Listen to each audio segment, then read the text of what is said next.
अतिथि आसन ग्रहण गर्ने क्रममा हामी आएका छौँ अब। र अतिथि आसन ग्रहण यहाँहरूले आफ्नो यथास्थितिमा रहेर गर्नुहोला। प्रमुख सल्लाहकारबाट पास्टर प्रकाश राज बगाले हुनुहुन्छ, आफ्नो स्थानमा उठेर आसन ग्रहण फेरि बस्नुहोला। त्यस्तै गरी सल्लाहकार पास्टर खिलबहादुर श्रेष्ठ हुनुहुन्छ।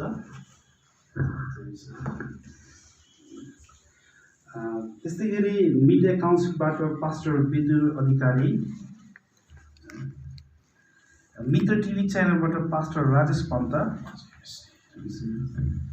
जेएमसी टिभीबाट पास्टर वीरेन्द्र धनुषे र आयोजक समितिबाट डिकन विमला योन्जन र श्रीता योन्जन। अब यस कार्यक्रमलाई औपचारिक रूपमा सुरुवात गर्नको लागि हामी पहिलो प्राथमिकता चाहिँ परमेश्वर नै हाम्रो निम्ति उहाँ नै हुनुहुन्छ। त्यसै आदरणीय पास्टर खिलबहादुर श्रेष्ठज्यूलाई अनुरोध गर्दछु।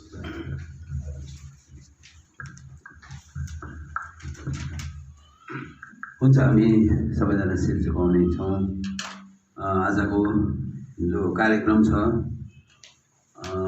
नयाँ शक्ति नयाँ नेपाललाई परमेश्वरको हातमा राखिदिउँ। साथै आज यहाँ उपस्थिति सबैलाई नै परमेश्वरको हातमा राखिदिउँ। हुन्छ, हामी प्रार्थना गर्नेछौँ। परमेश्वर पिता, हामी तपाईँलाई धन्यवाद दिँदछौँ। आज जुन उद्देश्यले प्रभु तपाईँले हामीलाई यहाँसम्म ल्याउनु भयो, यो हाम्रो इच्छा नभएर परमेश्वर पिताको इच्छा पुरा हुन सकेको होस्। जसरी नयाँ नेपाल, नयाँ शक्ति नयाँ नेपाललाई हामी तपाईँको हातमा अर्पण गर्दछौँ। माया शक्ति माया नेपाल अभियानका यो चाहिँ अभियान हो, त्यसले यसका नीति तथा आगामी कार्ययोजना प्रस्तुत गरिदिनु हुन यसै अभियानका संयोजक श्री रामप्रसाद नेवारे ज्यूलाई अनुरोध गर्दछु। विशेष गरी हामीले पछिल्लो समय यो कोरोना सङ्क्रमणको प्रभाव पछाडि देशमा केही उथलपुथल राजनीतिक रूपमा र सामाजिक रूपमा पनि केही उथलपुथल अथवा परिस्थितिहरू परिवर्तन भएसँगै हामीले एउटा अभियान सुचारू गरेका छौँ। 2077 साल वैशाख 10 गतेबाट जब नयाँ शक्ति नयाँ नेपाल भन्ने अभियानलाई हामीले जसरी सुचारू गरेर समाज सेवाको कार्यलाई अगाडि बढाउनका निम्ति अथवा समाजमा भएका विभिन्न किसिमका राजनीतिक अपराध, सामाजिक अपराध, आर्थिक अपराध र सांस्कृतिक अपराध, यी सबै प्रकारका अपराधले चाहिँ विभिन्न खालका समस्याहरू उत्पन्न गरिराखेको अवस्थामा चाहिँ हाम्रा आवाजहरूलाई अथवा जनताका आवाजहरूलाई बुलन्द गर्नका निम्ति जुन प्रकारको अभियान सुरुवात गरौँ र त्यो बिचमा थुप्रै हामीले कामहरू गरेका छौँ। सेवाको कामहरू, सरकारका निकायहरूलाई केही झट्टेगौले कामहरू पनि गरेका छौँ र त्यो राहत वितरणका कामहरूमा पनि स्थानीय निकायका सरकारहरूसँग र विभिन्न किसिमका चाहिँ सङ्घ संस्थाहरूसँग मिलेर राहत वितरणका कामहरूलाई पनि हामीले बिचमा अगाडि बढाउन हामी सफल भयौँ। र त्यस अर्थमा चाहिँ हामीले गरेका तत्कालीन उपलब्धिका कामहरू र आगामी कार्ययोजनाहरू म यहाँहरू सामु प्रस्तुत गर्न गइरहेको छु। वैशाख 2077 वैशाख 10 गतेबाट स्थापना भएको र समाजसेवी म आफै रामप्रसाद देउपानेको संयोजकतामा संस्थापक 11 जना र मनोनित 4 जना गरी 15 जनाको केन्द्रीय समिति गठन गरिएको छ। थप सङ्गठन विस्तारका लागि जिल्ला र स्थानीय बाहेक स्थानीय स्तरमा चाहिँ 3 तहमा सङ्गठन संरचना यसको रहनेछ। हामीले अहिले यो नयाँ शक्ति नयाँ नेपाल अभियानको चाहिँ योजना भनेको यो प्रदेश संरचना यसमा छैन, किनभने हामीले केन्द्र, जिल्ला र स्थानीय वडालाई नै हामीले फोकस गरेका छौँ। यो किनभने यो सङ्घीयताको अवस्था चाहिँ मान्छेहरूको बिचमा अलिकति घाँडो भइराखेको अवस्थामा चाहिँ आगामी दिनहरूमा यो सङ्घीयताको प्रचारभन्दा पनि स्थानीयलाई बढी प्राथमिकता दिने गरी यो अभियानले चाहिँ त्यो कार्यक्रमहरू फोकस चाहिँ हामीले गर्ने योजना गरेका छौँ।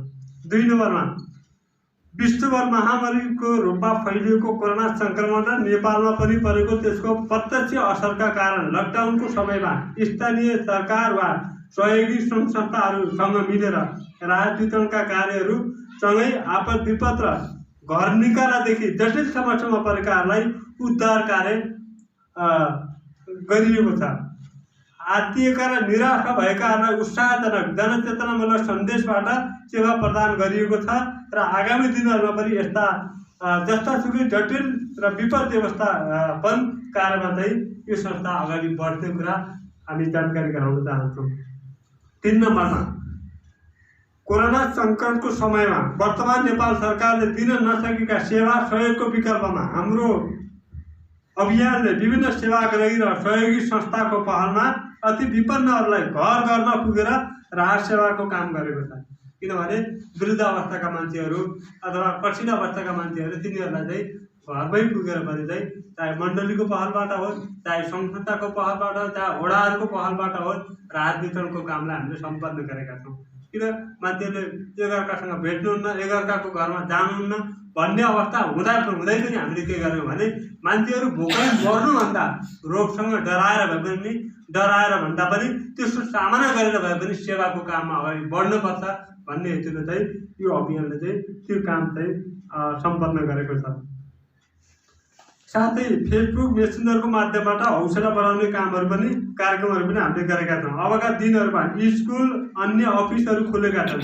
स्वास्थ्य मापदण्ड अपनाएर नआत्तिएर आफ्नो लक्ष्ययुक्त स्थानमा सतर्कका साथ सहभागी हुन प्रेरणादायी अभियानहरू पनि हामी चलाउने हामीले सोचेका छौँ। 4 नम्बरमा कोरोना मापदण्ड पुरा गर्न सर्वसाधारण जनतालाई आदेश जारी गर्ने तर आफ्नो स्वार्थका लागि आफ्ना झोले कार्यकर्ताहरूलाई सडकमा उतार्ने, भिडभाड गर्ने, नारा जुलुस, भाषण सभा जस्ता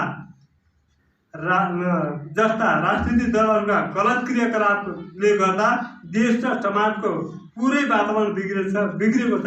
दलहरूको यस्ता क्रियाकलापहरूको हामी चाहिँ भण्डाफोर अभियानलाई सञ्चालन गर्नेछौँ। किनभने अरूलाई हामी आदेश गर्छौँ कोरोना सङ्क्रमणबाट मुक्त हुनुपर्छ भन्छौँ, भिडभाड गर्नुहुन्न भन्छौँ, स्वास्थ्य मापदण्ड अपनाउनु पर्छ भन्छौँ, तर आफ्नो कुर्सीका निम्ति आफ्ना चाहिँ कार्यकर्ताहरूलाई सडकमा उतारेर भिड थोपेर चाहिँ जुन किसिमको जटिल अवस्था चाहिँ सिर्जना गरेको छ यो कुराहरू गर्नु हुन्न र यो नै राष्ट्रले नै आफूले नियम उल्लङ्घन गरेको छ भन्ने कुराको चाहिँ हामी भण्डाफोर मार्फत हाम्रा चाहिँ कार्यक्रमहरू मार्फत आवाज मार्फत चाहिँ हामी सतर्क चाहिँ मूलक कार्यक्रमहरू अगाडि बढाउनेछौँ। 5 नम्बरमा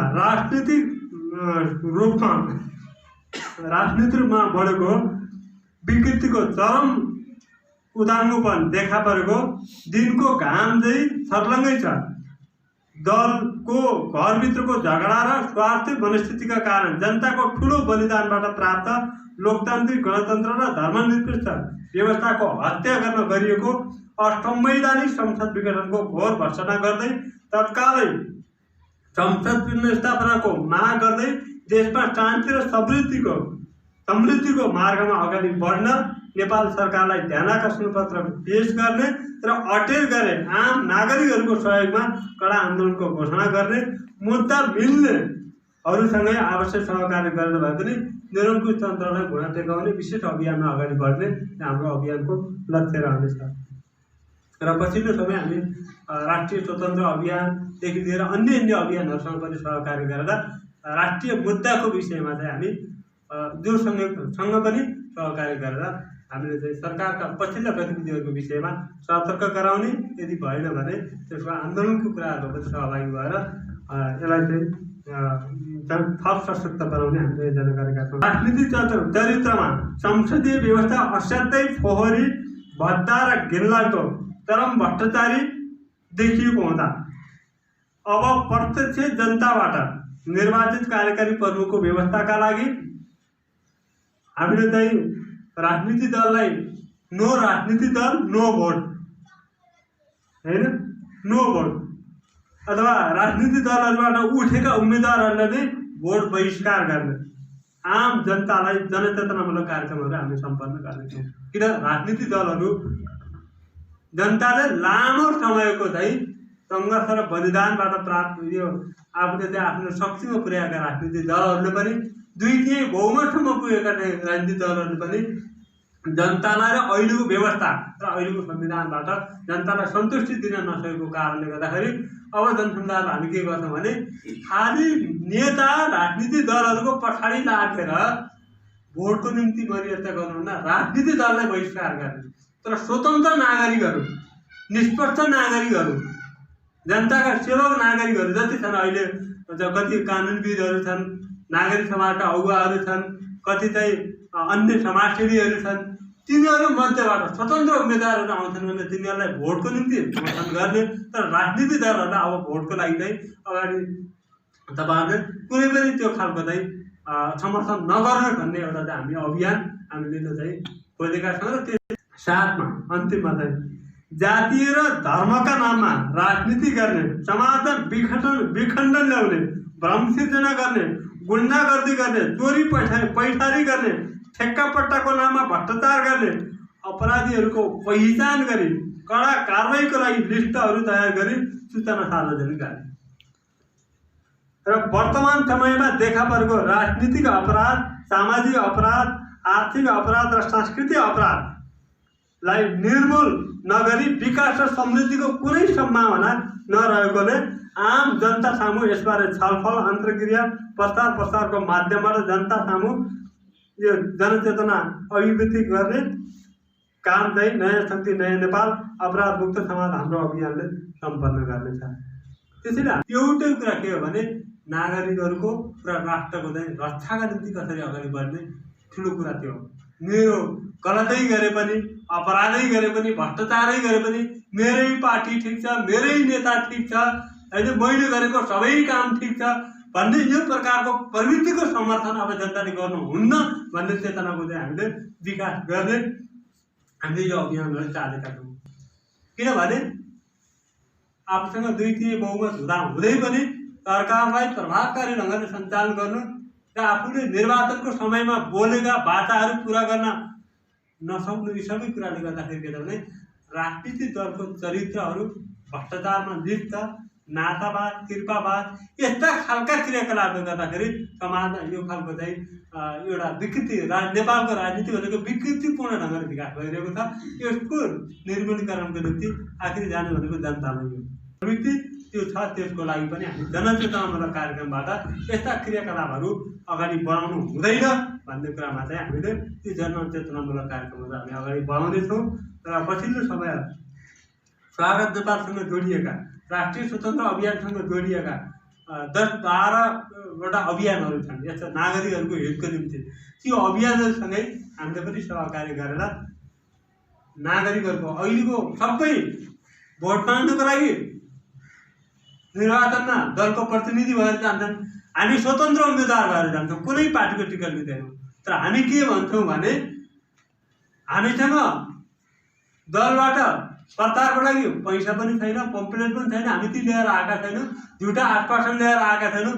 हामी यति मात्र यो भन्न चाहन्छौँ, राजनीतिक दलबाट उठेका उम्मेदवारहरूलाई बहिष्कार गर्नु, राष्ट्रिय हितको निम्ति अगाडि बढ्ने राम्रो उम्मेदवार छनौट गर्नु र त्यो पनि स्वतन्त्र नागरिकहरूलाई चाहिँ हामीले आवश्यक सहयोगको हामीले आशा अपेक्षा गरेका छौँ।